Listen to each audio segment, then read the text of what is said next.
All right, we are going to continue on here with Austin Cindric, driver of the number 2 Team Penske Ford. If you have a question for Austin, please raise your hand. We will get a wireless microphone to you. Who would like to start? Okay, we'll start right here in the middle.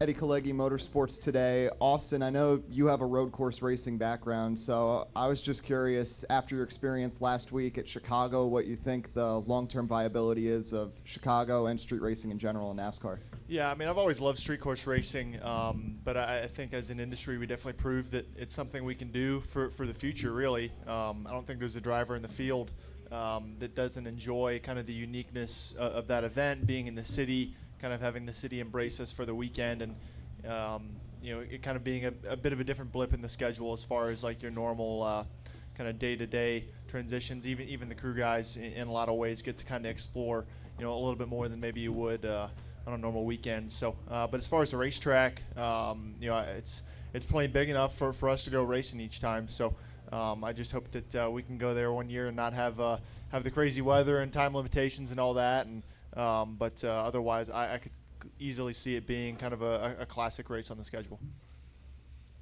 And Austin, this is your 100th Cup start here this weekend.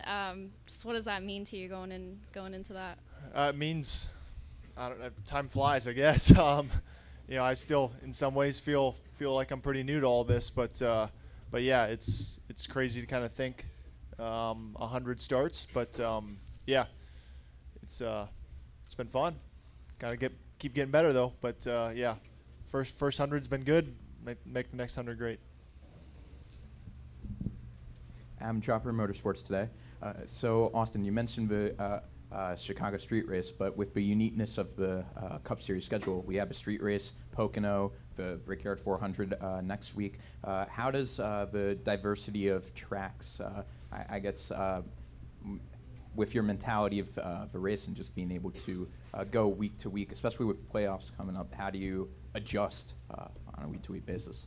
Yeah, it's interesting. As far as how it relates to the playoffs, there aren't too many tracks that we've been going to that really kind of benefit us from preparing for the playoffs. Like you said, the stretch. You don't really have a Pocono or an Indy or a Chicago street course. I mean, maybe the Roval's somewhat close to it, but otherwise, yeah, I wouldn't say overly productive couple weeks for preparing for the playoffs, other than just getting reps as a team. But otherwise, we'll get to Richmond and Michigan and tracks like that, and kind of wind down the regular season at tracks that I feel like all be very relevant. But I think that's what makes watching this sport fun, is that you have something completely different each Sunday that you're going to tune into and watch. I mean, if we made new fans last weekend in Chicago by going there, they're going to tune in to this weekend at Pocono and look at the TV and figure out why this looks so different than what they watched last weekend. And I feel like you'll have that week to week with what we get to do. So I feel like that's what makes it fun with a race fan with that many races on a schedule.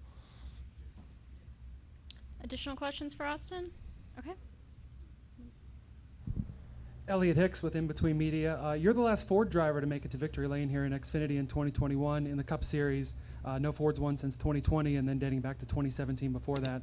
What does your team think about getting the Blue Ovals back to victory lane here? Well, it's definitely our goal every weekend, but it's a place that I've always really liked, since my first ARCA race here. So, I see there be no reason for us not to be in contention this weekend. I feel like there's a few drivers that really stand out as you go to this track, and I think for me, getting a handle of a few specific areas on the racetrack since we've gotten the next gen car have been pretty important and been a lot of our focus for this weekend. So I think today will tell the story for tomorrow. Go to Dustin. Dustin, let me know, Jason, kind of right off that question, like what has made this track such a challenge for Ford and specifically Team Penske? I can't speak for any year before 2022, but for us with the next gen car, the bumps are a pretty big challenge. You have a lot less tools in the toolbox as far as how to make a race car compliant, because you have linear springs on all four corners, you have height limitations. So these cars are also very sensitive to not being sealed off to the ground with the diffuser, and how sensitive the aero is, and those are all things that bumps are not very good for. So that I'd say for us, that's been one of the biggest challenges has been the tunnel turn and connecting kind of your run from turn 1 to turn 3, and that's where I'm hoping to see us make some progress today from a motor side. I'm not sure how some of that connects, and from an aero side, not sure how some of that all connects, but from a race team side, I see that's where we can make progress this weekend. Steven Sum, Frontrush.com. Austin, between using the rain tires at Richmond and really using them at New Hampshire, also Chicago using them for the second year in a row, do you foresee training, simulating racing in the rain? Do you foresee that becoming an even bigger part of the training regimen if it isn't already? Yeah, as far as simulating rain conditions, it's very hard to do. I mean, it's the same reason why iRacing has probably just recently come out with something like that. But the challenge of racing in the rain isn't necessarily like the loss of surface grip. It's all the variables. It's the drying conditions. It's how wet's the racetrack. What are you going to do when the track dries out? What are you going to do when the track gets wetter? How those lines change around. Standing water on a track like Chicago where there's a lot of bumps and you can collect water. All those things have to be modeled correctly for them to be really relevant to the driver, let alone even in a controlled environment with a dry racetrack. Sometimes it's hard to get the simulator tools exactly how it would need to feel in the car. So maybe from a driver training perspective, perhaps, but I feel like I'd be able to learn maybe just as much going to the go-kart track and running on a rainy day. So, and I don't mean that to devalue go-kart racing, but that it's probably just as much a valuable tool as far as from a real-world experience, just dealing with those challenges. Come up to Claire. Claire B. Lane.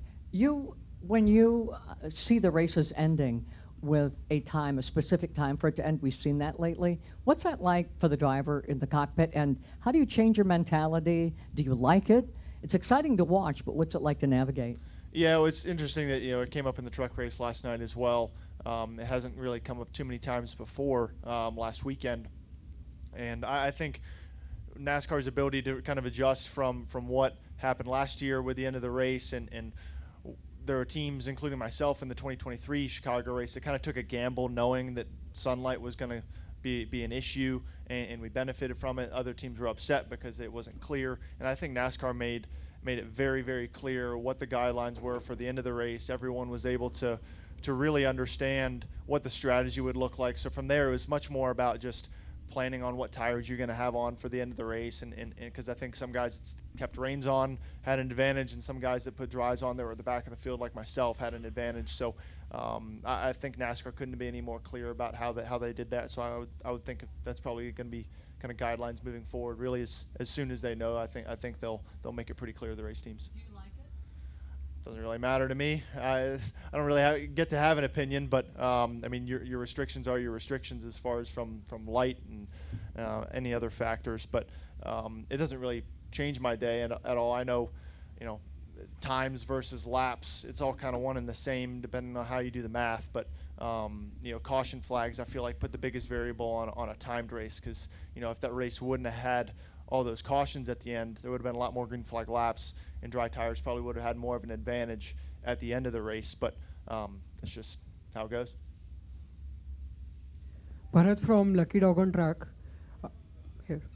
Bharat from Lucky Dog on Track. So with all three of you sealing your playoff spot, how confident do you feel about defending the championship at Team Penske? And do you feel maybe this is your time to really win the championship? Well, the first step to winning a championship is making the playoffs, and like you mentioned, all three of us are in the playoffs. So for me, that was really my only. It's not that I'm not a goal setter, but I don't like putting like a result-based goal. But for me, the only goal for the season was to make the playoffs, and because it is your only avenue, your only way to win a championship. As a team, we've won the championship with Joey and Ryan the last 2 years, and it's all about using that system, to be able to get to the next round each time, and whether if that's winning races late in the playoffs or having enough points, our guys have been able to really execute in that round of 8 and propel themselves into a position to be in the championship 4. So, and then that's all just about having your best day. So I think for us, it's about maximizing each opportunity with each playoff track, and being able to understand where our strengths and weaknesses are. And but yeah, apart from that, biggest way to win a championship is to be in it. Any final questions for Austin? All right, Austin, thanks so Cool. much, and Thank good you. luck this weekend.